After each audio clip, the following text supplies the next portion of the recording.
김민하 기자 어서 오세요. 안녕하세요. 오늘 주제는요. 경찰청장 방통위원장이 아니라 박원순 KBS 청문회입니다. 오늘 김창룡 경찰청장 후보자하고 그다음에 연임을 하는 한상혁 방송통신위원장 후보자 청문회가 진행이 됐는데요.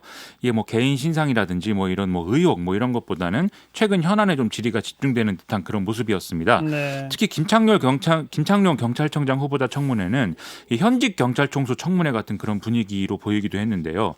청문회라는 게 후보자가 이런 직책에 이제 자질이 있는 것인지 결격 사유는 없는 건지 이런 것을 검증하자는 취지로 하는 건데, 물론 뭐 앞으로 해야 될 일들에 대한 질의라는 점에서 뭐 질문을 할 수도 있겠지만 그걸 넘어서서 이런 취지를 좀 무색해 하는데 이른 게 아닌가 그런 생각도 좀 들었습니다. 어떤 질문이 나왔기에 그런 표현하셨어요? 경찰청장. 먼저 이제 이 김창룡 후보자 청문회의 경우에는 박원순 전 서울시장 의혹에 대해서 이제 진상 규명 의지가 있느냐 이런 차원의 이제 질의가 많이 나왔는데요.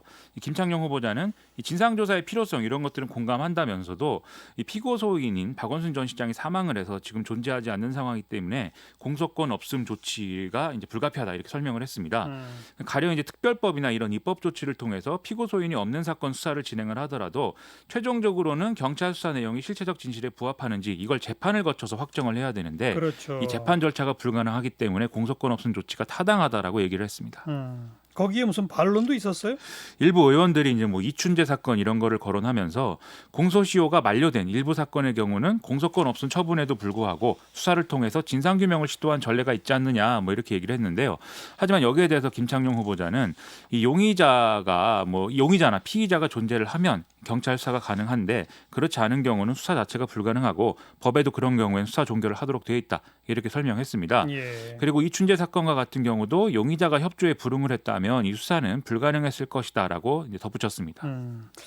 그럼 그 성추행 자체에 대한 수사는 아니라 그 피해를 미리 호소했는데 방조했다든지 또 피해자에 대한 2차 가해 이런 것들에 대해서는요?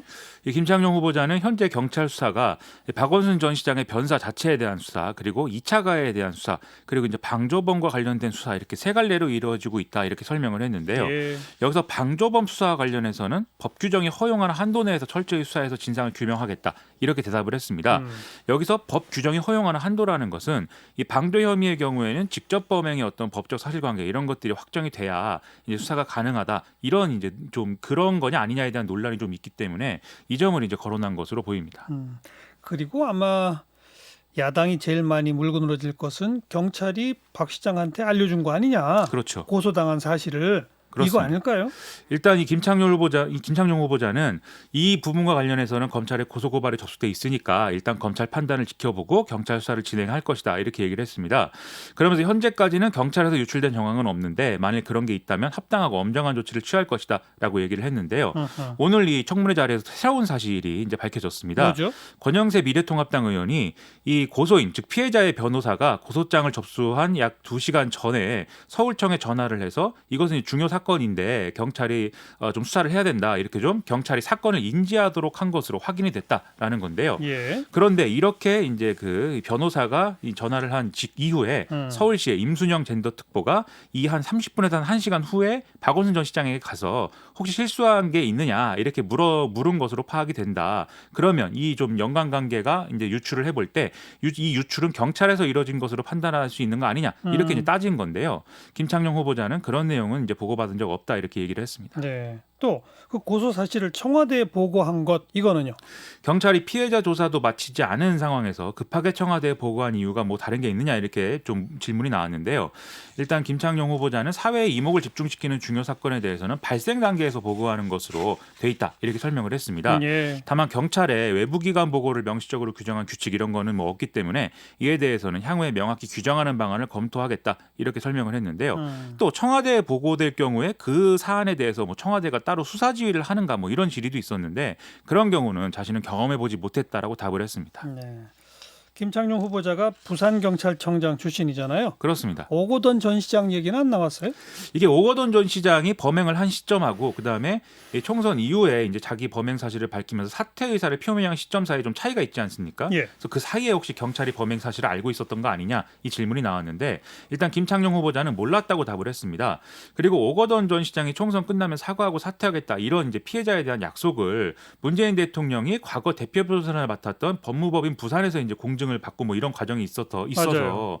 청와대와의 공모 의혹 이런 것들이 제기가 된 바가 있었는데 맞아요. 거기에 대해서는 김창룡 후보자가 뭐 모든 부분에 대해서 수사를 하고 있다 이렇게 설명을 했습니다.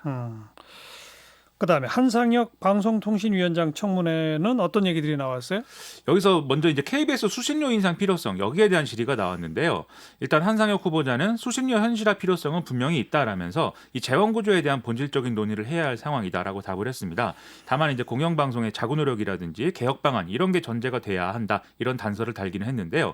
그러니까 이제 미래통합당 의원들이 현재 공영방송이 과연 수신료를 낼 가치가 있는지 의문인 그런 어떤 보도를 하고 있다라면서 최근 문제가 된 보도라든지 사건 이런 것들에 대한 질의를 굉장히 공격적으로 하는 모습이었습니다. 그 문제가 된 보도가 뭐죠? KBS가 지난 토요일에 이른바 검언유착 의혹으로 구속된 이동재 전 채널A 기자 관련 보도 이것에 대한 문제 제기였는데요. KBS는 이동재 전 기자가 한동훈 검사장을 만나서 유시민 노무현재단 이사장과 신라젠 의혹 관련 취재 공모를 한 사실이 확인이 됐고 양쪽이 나눈 대화 내용에 보면은 총선에서 야당이 승리하면 윤석열 총장에게 유리하다든지 뭐 이런 내용도 있다 이렇게 보도를 했습니다. 예. 하지만 이동재 전 기자가 두 사람이 나눈 실제 대화 녹취 관련 내용을 공개를 했고 또 한동훈 검사장이 KBS 기자에 대한 법적 대응 이런 것들을 강행하면서 어제 KBS는 결국 뭐 사실관계를 지나치게 단정한 어떤 그런 것들에 대해서 사과를 하는 그런 과정이 있었는데요. KBS가 스스로 사과까지 했어요? 그렇습니다. 뉴스 시간에 사과를 했습니다. 예. 그래서 미래통합당은 여기에 대해서 방통위 조치나 이런 것들을 요구를 하면서 이것은 또 권언유착 또는 KBS에 의한 검언유착이 아니냐라고 주장을 또 했습니다. 또 다른 사례가 있나요? KBS의 저널리즘 비평 프로그램에 최강욱 의원을 출연시켜서 뭐 검찰과 언론의 유착 관계에 대한 내용을 다룬 적이 있었는데 이건 피의자를 옹호하는 그런 방송이었던 거 아니냐 부적절했다 이런 지적이 나왔고 KBS, MBC, YTN 등이 박원순 전 시장 연결식을 보도하면서 백선엽 장군 연결식은 제대로 보도하지 않아서 편향됐다 이런 주장도 나왔습니다. 그리고 TBS 라디오 출연자가 뭐 막말을 한 사례 이런 것들에 대해서 방통심의가 솜방망이 처분을 했다 이런 지적도 나왔고 YTN 라디오 프로그램 진행자가 박원순 전 시장 사건 관련해서 피해자를 향한 막말을 해서 뭐 2차 가해를 한 그런 사례들도 언급이 됐는데요. 이런 여러 가지 사례들에 대해서 한상혁 후보자는 뭐 방송 편성 문제는 방송사가 자기 책임 권한 안에서 하는 거니까 평가를 시청자 국민이 하면 된다 이렇게 설명을 했고 방송 내용 관련 규제는 뭐 방송통신심의위에서 할 일이다 이렇게 답을 했습니다. 네. 그래서 경찰청장 후보자 청문회는 박원순 청문회처럼 됐다. 그렇습니다. 방통위원장 청문회는 KBS 관련 청문회처럼 됐다 이 말씀이었군요. 그렇게 됐습니다. 여기까지 수고하셨어요. 고맙습니다. 김민아 기자였어요.